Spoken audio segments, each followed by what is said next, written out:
You're watching WTVF Nashville. This is the News Channel 5 Late Report. Good evening, everyone. After a day of protest, it's been a night of negotiations at Tennessee State University. Today, hundreds of students staged a sit-in at the administration building. They demanded campus improvements and resignations or firings of some administrators.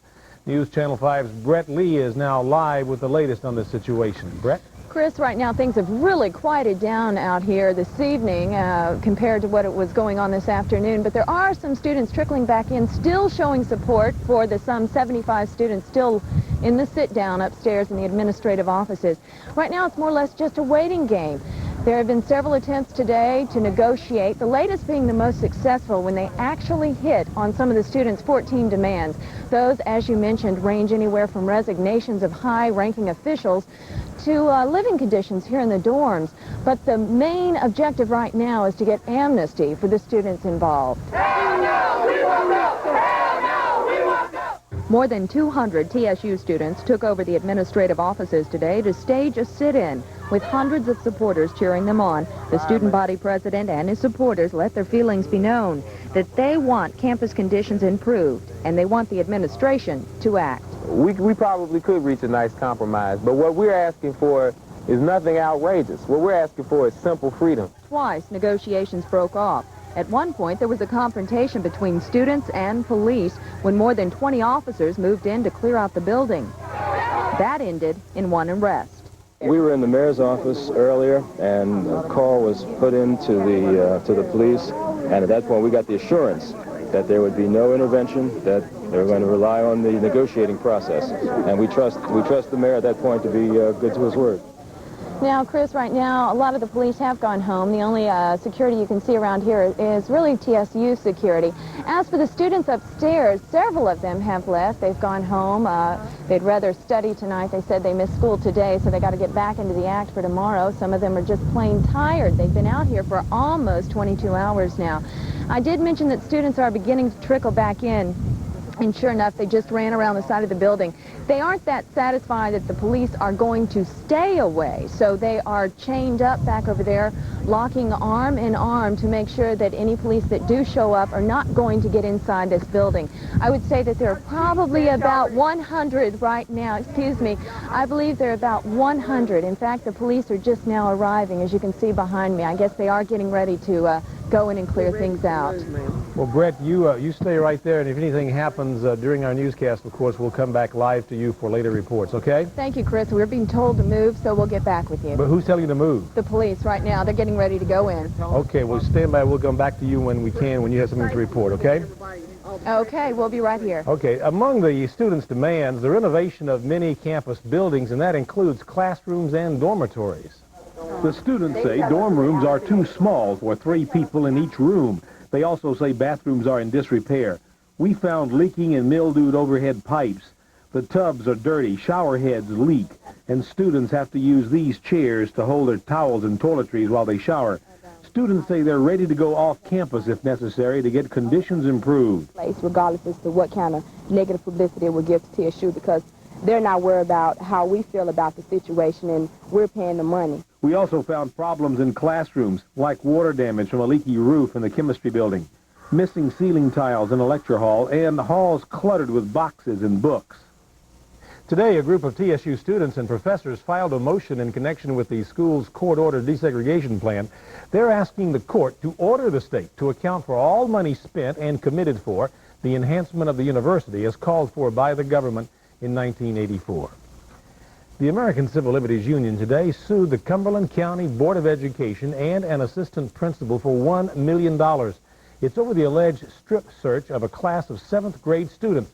It happened in May of last year when Martin Junior High School high officials tried to find $30 missing from the class. The search, reportedly ordered by the assistant principal, did not turn up the money. Well, hundreds of Sheriff Faye Thomas's friends showed up to help him out tonight. They attended a fundraiser aimed at helping the sheriff pay legal fees in his upcoming trial. He faces federal racketeering, tax, and conspiracy charges. News Channel 5's Corinne Russell reports. It was a night for the sheriff to greet those who helped him become one of Nashville's most powerful politicians, and those who he's helped over the years as well. You're innocent of proven guilty, and I feel that way about Fate. He's been my friend. I'm going to continue to be his. He's been a friend of Davidson County. He's been a good sheriff. And I don't know what the outcome's going to be, but I'm going to stay with him till the end. Rollins was one of several Metro Council members present. Pat Fry, Will Ackerman, Guy Bates, Jerry Austin, and Tom Sharp were among the others. He's my friend. The partygoers also included Metro Assessor Jim Ed Clary, Juvenile Court Clerk Vic Lineweaver, and Attorney George Barrett. There were also country stars, businessmen, and past and present Metro employees.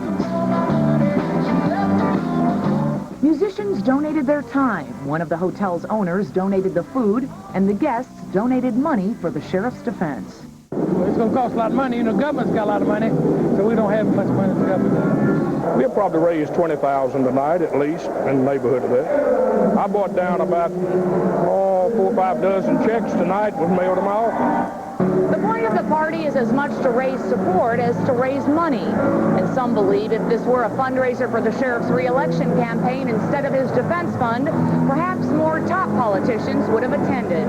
Although Mayor Bill Boner says he's donating money, he was absent tonight, as was former Mayor Richard Fulton and other big names in the legal and political community. The sheriff himself says he's pleased with the turnout. As one guest put it, the money is one thing, the moral support is worth much more. Thank you a lot. Thank you, Billy. Corinne Russell, News Channel 5. Vince Moran, the former Sheriff's Department business manager, was charged in connection with the Fate Thomas investigation today. He faces a charge of not reporting a felony. Prosecutors claim he knew about illegal activity in the department but did not report it. They say Moran knew about allegedly false invoices for work done on Thomas's home and a cabin he uses. Officials think Metro money paid for that work. Well, the audit is in on NES's multi-million-dollar TOPS computer system. At an NES Power Board meeting today, the TOPS program got poor marks because of its hundreds of thousands of dollars over budget and months overdue. In fact, it still is not online. The audit also blames some past and present NES managers, as well as the computer consultant, for mismanagement and poor judgment. Auditors found no evidence of fraud, however. NES says it'll go ahead with the TOPS program with more supervision and more thought. The fight's a long way from over. That pledge tonight from Bordeaux residents. They want the old dump closed, but the council voted to leave it open until the new landfill is finished. And tonight, angry residents met to map out strategy. News Channel 5's Shirley Washington reports. Residents living near the Bordeaux landfill say extending the life of the dump is not an environmental issue, but rather a racial one. Despite a human barricade blocking the entrance to the landfill, Metro Council voted last night to extend the dump's life. And tonight, nearly 100 residents met at a local church to plan a strategy to block the move. They've been dumping on it too long, and certainly Bordeaux just mirrors a larger reality. It just mirrors a larger reality because certainly it reeks with racism. Earlier today, 5 ministers met privately with Mayor Bill Boner requesting that he veto the council's decision, but the mayor refused. The council has spoken. I do not agree with the decision the council has made, but clearly there are not enough votes to be able to have the garbage sent out of county. So Reverend Wallace Charles Smith asked that the dump area be beautified, or that residents of Bordeaux be paid money from tipping fees for keeping the landfill for so long. That's $5 million or whatever the figure, but there ought to be some serious attempts to somehow make amends to the citizens for having accepted that landfill for that period of time. We don't want additional sidewalk as a compromise for closing the dump. If we can't have the dump closed, we don't want nothing. Residents here say if the council thinks it's voted them out of existence, it has another thing coming. They say they are prepared to fight the landfill extension on every front. Shirley Washington, News Channel 5. Mayor Bill Boner is doing some house cleaning. He plans to cut some of his staff members and bring in some new replacements. Top advisors Debbie Dale Mason and Charles Cardwell will stay in their key positions. One likely addition is Metro Development and Housing Director Gerald Nicely. He will oversee the mayor's top projects. No word on how many people will be leaving. Well, inflation took its biggest jump in more than 7 years last month. The cost of living shot up 1.1% in January. Nearly two-thirds of the jump was the result of freezing winter weather. It sent fuel oil prices up 23.6%. The same freeze sent fresh vegetable prices up 22% and tomato prices up 75%. Now here's Ron Howes in our first look at the weather. Ron? Thank you, Chris. Well, once again, the satellite pictures are showing a big increase in clouds. A low-pressure system coming out of Texas tonight, bringing in lots of moisture. And on News Channel 5's weather radar, already some rain showing up. Most of it is light to moderate from Nashville back to the west, over the western half of Middle Tennessee, up into southern Kentucky. This rain area is moving to the east at 25 miles an hour. Tomorrow morning at 7:30, well, we'll see rain in the area, but a relatively mild 52 degrees. A rather rainy day coming up tomorrow. We'll be back in just a minute. Find out which supermodels will take it all off when we go to Italy for an exclusive Playboy shoot only on Entertainment Tonight. Tonight at 10:30. Floating in space, always, the whole human race, always, we're all together on this world we found. So why can't I see sometimes she's dependent on me in these times?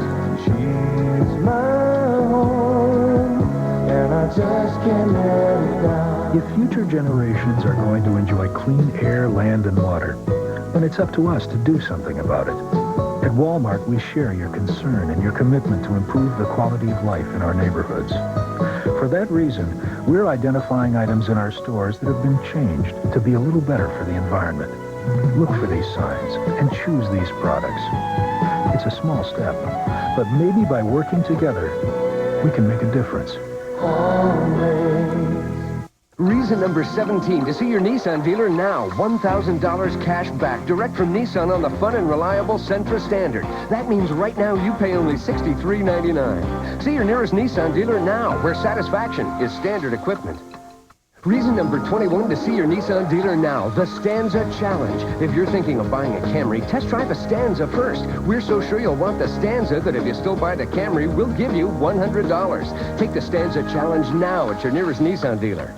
One herbicide controls Cocoburr, plus Morning Glory, Sicklepod, and beggarweed. One doesn't. DuPont Canopy, the one that does. Citgo's here to get you where you're going, especially when you're going home. Going home.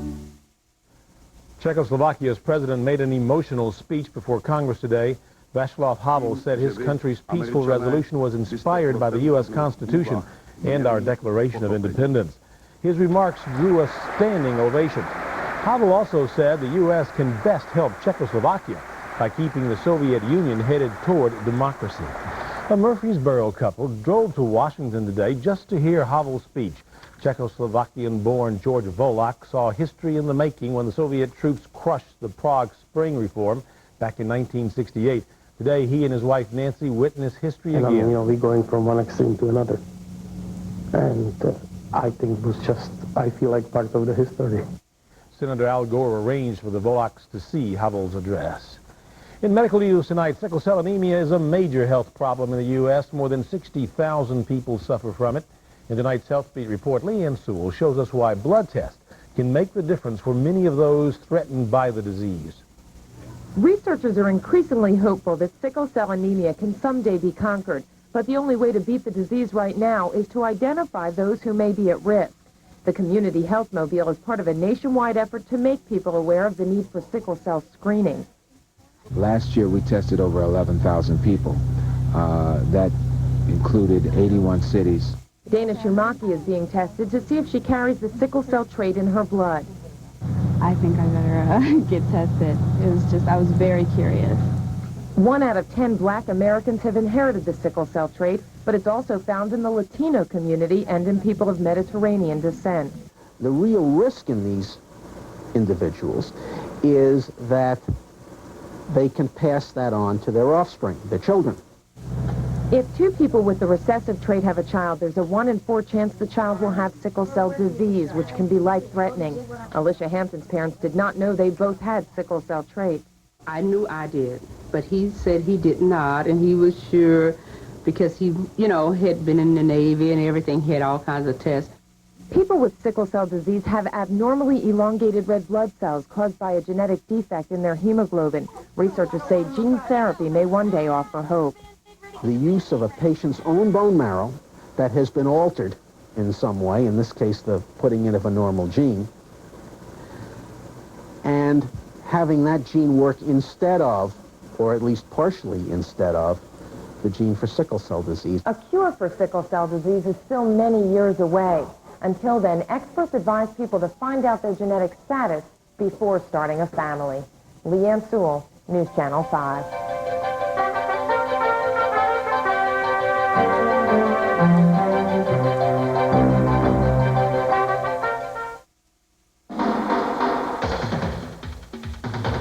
People use all kinds of sophisticated machines to raise their heart rate. We'd like to recommend another one.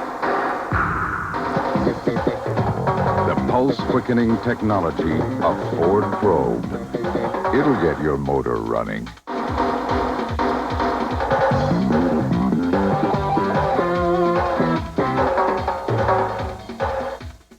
WSIX-FM's president and general manager. Last week, Jerry exceeded his authority by giving away $5,000. I'm sorry, but this week we can only give $10,000 if your birthday matches the one in this envelope. Just put your radio on the new 98, that's 97.9 FM, then listen Thursday morning at 7:20 for your chance to win 10 grand. The new 98 WSIX-FM, country favorites and easy money. Tomorrow morning at 7:20, somebody's going to win 10 grand. On the big 98. Please call your office for an important message.